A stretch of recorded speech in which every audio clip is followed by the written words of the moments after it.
Chapter 3: The Hard-Boiled Egg Fad. With all four members of the family leaving at different times in different directions, mornings were flurried in the Quimby household. On the days when Mr. Quimby had an 8 o'clock class, he left early in the car. Beezus left next because she walked to school and because she wanted to stop for Mary Jane on the way. Ramona was third to leave. She enjoyed these last few minutes alone with her mother now that Mrs. Quimby no longer reminded her she must be nice to Willa Jean. "Did you remember to give me a hard-boiled egg in my lunch like I asked?" Ramona inquired one morning. This week, hard-boiled eggs were popular with third graders, a fad started by Yardape, who sometimes brought his lunch. Last week, the fad had been individual bags of corn chips. Ramona had been left out of that fad because her mother objected to spending money on junk food. Surely her mother would not object to a nutritious hard-boiled egg. "Yes, I remember the hard-boiled egg, you little rabbit," said Mrs. Quimby. "I'm glad you have finally learned to like them." Ramona did not feel it necessary to explain to her mother that she still did not like hard-boiled eggs, not even when they had been dyed for Easter. Neither did she like soft-boiled eggs, because she did not like slippery, slithery food. Ramona liked deviled eggs, but deviled eggs were not the fad, at least not this week. On the bus, Ramona and Susan compared lunches. Each was happy to discover that the other had a hard-boiled egg, and both were eager for lunchtime to come. While Ramona waited for lunch period, school turned out to be unusually interesting.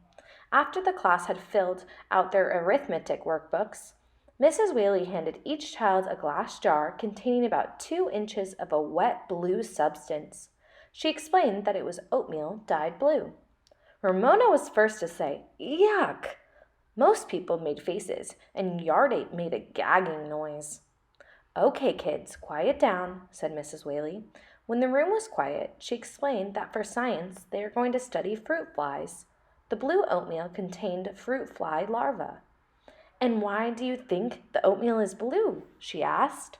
Several people thought the blue dye was some sort of food for the larvae, vitamins maybe.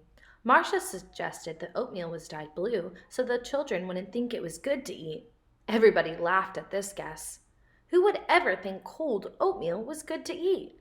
Yardape came up with the right answer. The oatmeal was dyed blue so the larvae could be seen, and so they could little white specks. As the class bent over their desks making labels for their jars, Ramona wrote her name on her slip of paper and added age 8, which she always wrote after her signature. Then she drew tiny fruit flies around it before she pasted the label on her very own jar of blue oatmeal and fruit fly larvae. Now she had a jar of pets. "That's a really neat label, Ramona," said Mrs. Whaley. Ramona understood that her teacher did not mean tidy when she said neat, but extra good. Ramona decided she liked Mrs. Whaley after all. The morning was so satisfactory that it passed quickly. When lunchtime came, Ramona collected her lunchbox and went off to the cafeteria where, after waiting in line for her milk, she sat at a table with Sarah, Janet, Marcia, and other third-grade girls. She opened her lunchbox, and there, tucked in a paper napkin, snug between her sandwich and an orange, was her hard-boiled egg, smooth and perfect, the right size to fit her hand. Because Ramona wanted to save the best for last, she ate the center of her sandwich, tuna fish, and poked a hole in her orange so she could suck out the juice. Third graders did not peel their oranges. At last it was time for the egg. There were a number of ways of cracking eggs. The most popular and the real reason for bringing an egg to school was knocking the egg against one's head. There were 2 ways of doing so, by a lot of timid little raps or by one big whack. Sarah was a rapper. Ramona, like Yardape, was a whacker. She took a firm hold on her egg, waited until everyone at her table was watching, and whack! She found herself with a handful of crumbled shell and something cool and slimy running down her face. Everyone at Ramona's table gasped. Ramona needed a moment to realize what had happened. Her egg was raw. Her mother had not boiled her egg at all. She tried to brush the yellow yolk and slithery white out of her hair and away from her face, but she only succeeded in making her hands all eggy. Her eyes filled with tears of anger, which she tried to brush away with her wrists.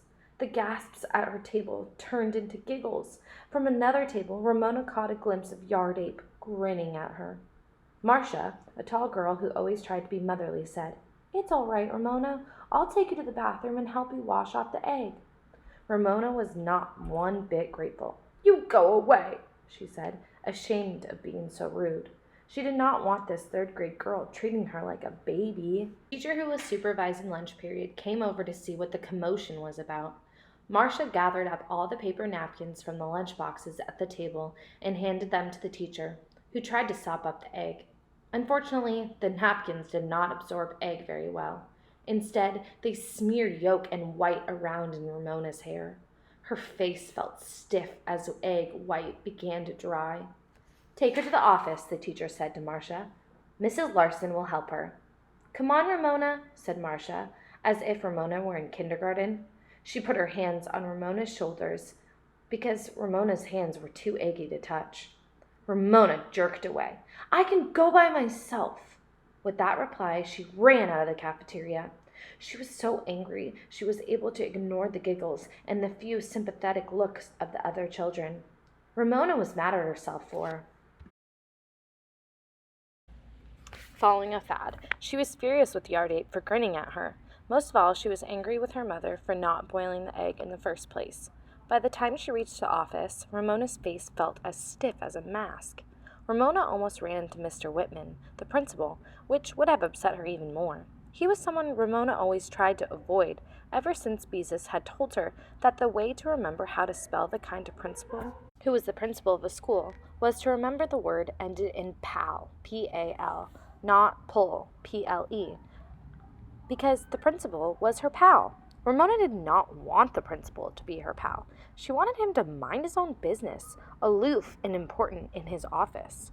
Mr. Whitman must have felt the same way because he almost jumped quickly aside. Mrs. Larson, the school secretary, took one look at Ramona, sprang from her desk, and said, "Well, you need a little help, don't you?" Ramona nodded, grateful to Mrs. Larson for behaving as if eggy third-graders walked in her office every day. The secretary led her into a tiny room equipped with a cot, wash basin, and toilet that adjoined the office. "Let's see," said Mrs. Larson. "How shall we go about this? I guess the best way is to wash your hands, then dunk your head. You've heard of egg shampoos, haven't you? They're supposed to be wonderful for your hair." "Yow!" yelped Ramona when she dipped her head into the wash basin. "The water's cold." "It's probably a good thing we don't have warmer water," said Mrs. Larson. "You wouldn't want to cook the egg in your hair, would you?" She rubbed and Ramona snuffled. She rinsed and Ramona sniffed. Finally, Mrs. Larson said, "That's the best I can do," and handed Ramona a wad of paper towels. "Dry yourself off the best you can," she said. "You can wash your hair when you get home." Ramona accepted the towels. As she sat on the cot, rubbing and blotting and seething in humiliation and anger, she listened to sounds from the office, the click of the typewriter, the ring of the telephone, Mrs. Larson's voice answering. Ramona began to calm down and feel a little better. Maybe Mrs. Kemp would let her wash her hair after school. She could let Willa Jean pretend to be working in a beauty shop and not say anything about her sustained silent reading. One of these days, Willa Jean was sure to catch on that she was just reading a book, and Ramona wanted to postpone that time as long as possible. Toward the end of lunch period, Ramona heard teachers drift into the office to leave papers or pick up messages from their boxes. Then Ramona made an interesting discovery. Teachers talked about their classes. "My class has been so good today," said one teacher. "I can hardly believe it. They're little angels." "I don't know what's the matter with my class today," said another. Yesterday they knew how to subtract, and today none of them seems able to remember."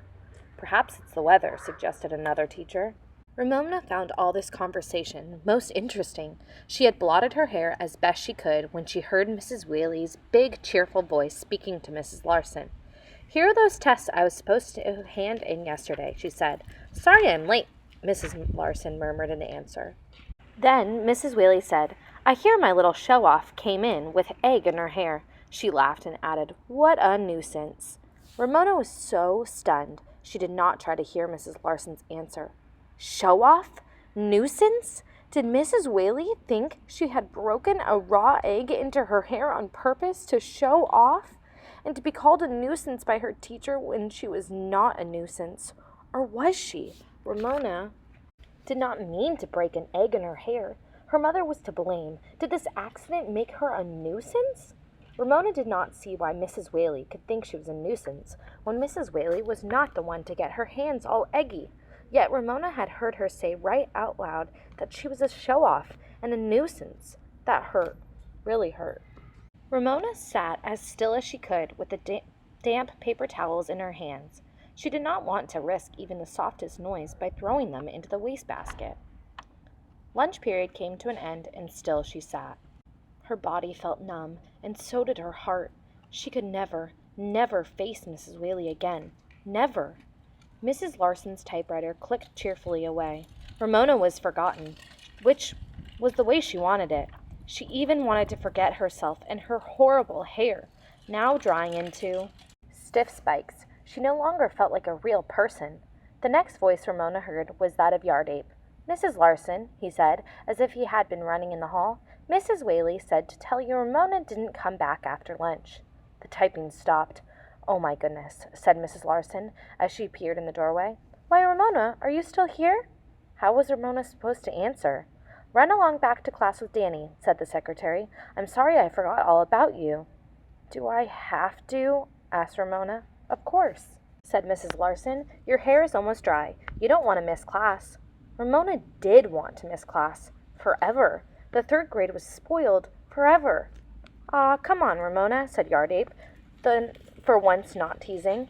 Surprised by sympathy from Yardape, Ramona reluctantly left the office. She expected him to go on ahead of her, but instead he walked beside her, as if they were friends instead of rivals.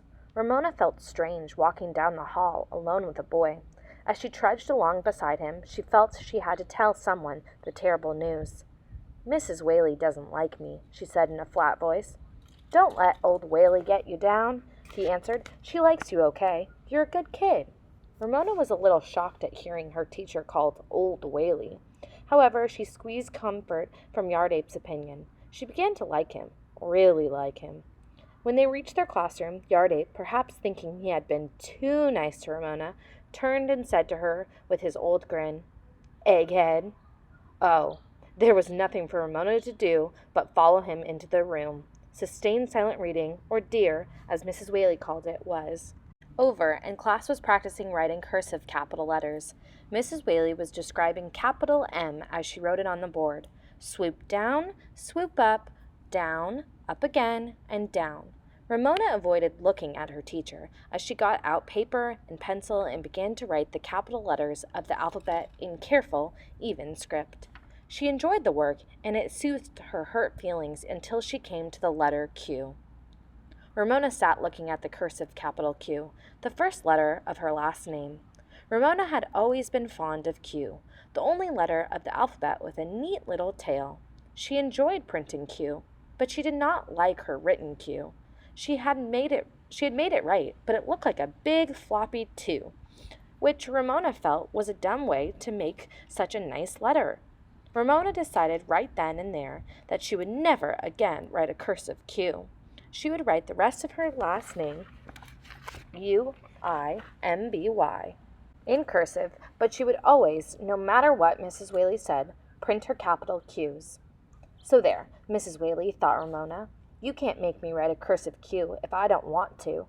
She began to feel like a real person again.